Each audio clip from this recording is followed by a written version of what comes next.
Hello guys, welcome back to my channel. आशा करते तुम्ही पण मस्त असाल. तर मग मी ते शेकत होते 2 ब्रेड.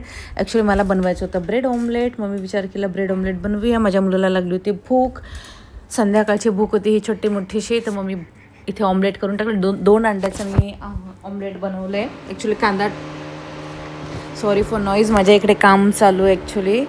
तर 2 अंड्याचं मी बनवलं होतं. कांदा आणि कोथिंबीर घातली होती भरपूर अशी. मग ते ठेवलं. नंतर त्याच्यावर ब्रेड टाकलं. ब्रेड असं उलटपुलट करून शेकून घेतल्यानंतर ते जेव्हा मी पलटवायला गेले ते अंडं दिलं तुटून. मी म्हटलं ठीक आहे, ओके, चलो खायचंच आहे म्हणून मी म्हटलं तोडून घेतलं. आणि मी त्याला परत 2दा-3दा असे उलटपलट करून शेकलं. आणि नंतर मी प्लेटमध्ये माझ्या मुलाला विथ सॉससोबत खायला दिलं. त्याला ते आवडलं. म्हटलं ठीक आहे चलो. आणि तर मध्ये पण आपण रीलमध्ये खूप आपल्याला दिसत होतं, ती व्हायरल एक व्हिडिओ होत होता ब्रेडचा. ब्रेडमध्ये दूध वगैरे घालून ते बनवत होते. तर आम्ही तसाही प्रयत्न केला दुपारी, कारण की सध्या चालू आहे सुट्टी, त्याच्यामुळे असे उद्योग आम्हाला सुचत आहेत. तर आम्ही ब्रेड घेतलं. ब्रेडमध्ये दोन्ही ब्रेड असे तर मी घेतले होते बटर घातलं थोडंसं कढईमध्ये. नंतर घेतलं ब्रेड उलट पालट करून दोन्ही साईड असे चारी साईडने असं शेकून घेतल्यानंतर तिथे थोडी घातली साखर. माझ्याकडे पिठी साखर रेडीच होती, तर पिठी साखर घातली. नंतर घातलं दूध. ॲक्च्युली मला ते एकदाच दूध घालायला पाहिजे होतं, पण मी घातलं 2दा. त्याच्यामध्ये थोडंसं जास्त झालं सॉगी. म्हटलं इट्स ओके चलो. नंतर मग मी आता दुसऱ्या दिवशी हा झाला आदल्या दिवशीचा व्हिडिओ, म्हणजे तामझामवाला दुपारचा. लगेच मी दुसऱ्या दिवशी सकाळचा शूट केलं. नंतर रात्री काही मी शूटच केलं नाही. मग माझ्या मिस्टरांचा होता उपवास. मी उपवासाला बनवलं होतं साबुदाणा खिचडी. तर आणि डाळिंब दिलं होतं एक सोलून, एक पेर होतं आणि दही होतं. तर मग मी दुपारी आम्हाला बनवलं. मग त्याच्यानंतर मी काही शूटच केलं. आणि जी साबुदाण्याचा खिचडी होती तीच आम्ही दोघांनी खाल्ली, मी आणि माझ्या मुलाने.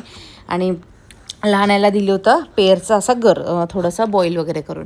तर मग नंतर तो मला म्हणाला, मम्मा मला तर दुपारी भूक लागली, मला बटाट्याची भाजी खायची. आमच्याकडे बटाट्याच्याच काचऱ्या म्हणा किंवा बटाट्याची भाजी म्हणा ही सतत नाही, पण आता सुट्टी असल्यामुळे कधी ना कधी तर आलूचे पराठे तरी पाहिजेत, बटाट्याची भाजी तरी पाहिजे किंवा बटाटा फ्राय तरी हवा असतो. मी म्हटलं चल ठीक आहे. तर मग मी घेतला 2 कांदे घेतले छोटेसे चिरून, ते फ्राय करून घेतले. नंतर तसं त्यातच जरसं हलकंसं झाल्यानंतर त्यातच बटाटे घेतलं. ते बटाटा घेतलं, त्या साईड बाय साईडला मी ठेवलं जामूनसाठी बनवायला. तर मी बनवला एका साईडला पाक, एका साईडला लावली होती डाळ. म्हटलं मुलालाही डाळीचं पाणी द्यायचं होतं माझ्या लहानाला. तर मी एका साईडला आणि एका साईडला मी टाकली बटाट्याची भाजी. तर बटाट्याची भाजी टाकली आणि मग ती काय साधीच कांद्यावर बनवली, ती फ्राय करून घेतली. त्यातून थोडंसं तिखट वगैरे घालून साईड बाय साईड ती तयार झाली. नंतर मध्ये लावली होती आपली तुरीची डाळ. आणि एका साईडला ठेवलं होतं गुलाबजामुनसाठी आपला पाक तयार करायला. मग तिथे मी रेडीमेड गिट्सच पॅकेट घेतलं, ते मळून घेतलं. असं जाणवत होतं थोडंसं दूध कमी, परत 2-3 वेळेस मी दूध घातलं त्याच्यात.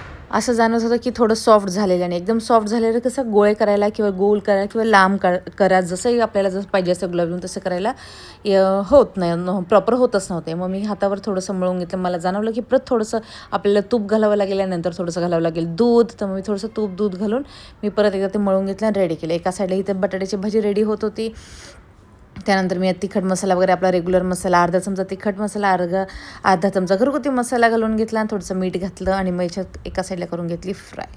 तर हे झालं. आणि तोपर्यंत मग मी आपले गोळे पण बनवून घेतले होते गुलाबजामचे बनवायला. आणि नंतर एकही भाजी तयार झाल्यानंतर मी एक वाडगं ठेवलं. वाडग्यात घातलं होतं तूप, भरपूर असं तूप घातलं. पण मला असं वाटतं मी वाडगं छोटं घ्यायला पाहिजे होतं, पण घाई आता हा उठेल याची मस्त एका साईडला चालू होती. मग उठलाच शेवटी, विचार केला की उठेल तो उठलाच. मग मोठ्या मुलासोबत तो खेळत होता. मग म्हटलं खेळता त्याला पटापट आवरून घेते. मग हे जामून तयारच होतं. ते मग मी काय केलं, तो उठल्यामुळे ना जामून जे छोटे छोटे आपण गोल गोल बनवायचं होतं ते मी बनवले थोडेसे मोठे. तर मोठे आता ते रेडीमेड असल्यामुळे मग ते मोठे, आणि जसं ते पाकात गेले ते झाले अति मोठे. तर मी म्हटलं चला जाऊ दे, खायचं पण संपले. आता मी जो व्हॉइस ओव्हर करते ना तेव्हा मोजके 2 जामून उरलेत. तर मी या साईड इथे करून घेतलं. मी सांगत होते की पसरट भांडं घेतलं मी घ्यायला पाहिजे होतं छोटंसं भांडं, पण मी घेतलं थोडंसं मोठं. मी म्हटलं चल ठीक आहे. मग फटाफट असं तळून घेतलं ते एका साईडला. आणि परत आलट पलट करून परत दुसऱ्या साईडला तळून घेतले. नंतर मग थोडंसंच पीठ उरलं होतं, म्हणून मी काय केलं, ते 3 जे होते ना ते असे थोडेसे गोल न करता थोडेसे लांब केले. मग ते 3 त्यातही टाकले होते. थोडंसं तेल होतंच, भरपूर जागाही होती. मग ते घेतलं आणि मग साईड बाय साईडच पाक जो रेडी झाला होता ते तळून पाकात घातले. त्याने टेस्टी झाले होते. पण जसं आता रेडीमेड पीठ म्हटल्यानंतर थोडा फरक तर होणारच, जामूनच्या टेस्टमध्ये म्हणा किंवा स्ट्रक्चरमध्ये म्हणा. तर मग मी इथे घेतले तळून सगळे एक एक एक एक करून एक एक, तर तसेच जसे तळले तसेच काढून मी डायरेक्ट प्लेटमध्ये न घेता डायरेक्ट पाकात घातलेत. इथे बघा हे आता एवढेसेच राहिले होते, मी तेच एक दोन असे काढून पाकात इथे साईडला बघा इथे पाके असंच घालत गेले. नंतर तोपर्यंत माझी डाळ रेडी झाली आणि मला आज बनवायचे होते ॲक्च्युली आपले काळे चणे असतात ना त्याची भाजी. मग मी काय केलं, हे सगळं आवरावरी केल्यानंतर हे झालं, त्याला खायला दिलं. मग बघते तर काय यांची मस्ती इकडे साईडला चालूच होती दोघांची. ते बघा इथे याची मस्ती चालूच होती. याला आता हात म्हणजे रांगायला जायचं तर रांगतोय कमी, पण याला तर धरून उभं राहण्याचे खूप म्हणजे असं हे झालं आहे की बाबा मी कधी उभं राहतो कधी नाही. मग कंटिन्यू याला जरी खाली सोडलं ना, हा बसेल तरी, नाही तर मग काहीतरी वस्तू घ्यायला थोडं मागे पुढे मागे तरी करेल, नाही तर मग सोफ्याला पकडून चेअरला पकडून किंवा त्याच्या पाळण्याला पकडून तो उभं राहायचा प्रयत्न करतो. तर इथे मी तुम्हाला जामून दाखवलं तर जामून एवढा त्याचं आतमध्ये एकदम सॉफ्टच होतं. मी म्हटलं चल शेवटी रेडीमेडचंच पॅकेट होतं. तर मी इथे ना डाळ बनवली होती आणि डाळीचं पाणी होतं. डाळीचं पाणी पण मी घेतलं, त्याला थोडंसं पाजत होतं. त्याला असं बसूनही प्यायचं होतं कधी कधी. नंतर मी त्याला म्हणाले की बाबाचं चल बसूनही नको, आता मांडीवर मी तुला घेते. मग मांडीवरही मी त्याला फीड केलं.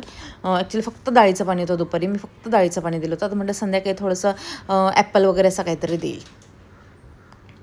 तर मग याने तिथं आवडीने घेतलं. नंतर पाणी दिलं मी भरपूर, त्याने असं पाणी पण पिलं. मी इथे सांगत होते माझ्या मुलाला, मला किती गरम होतं आहे बापरे, आणि प्रचंड अक्षरशः गरम होतं. तुम्ही मला नेकलाही बघू शकता, माझं जे मंगळसूत्र होतं हे थोडंसं वाढलं आहे, त्याच्यामुळे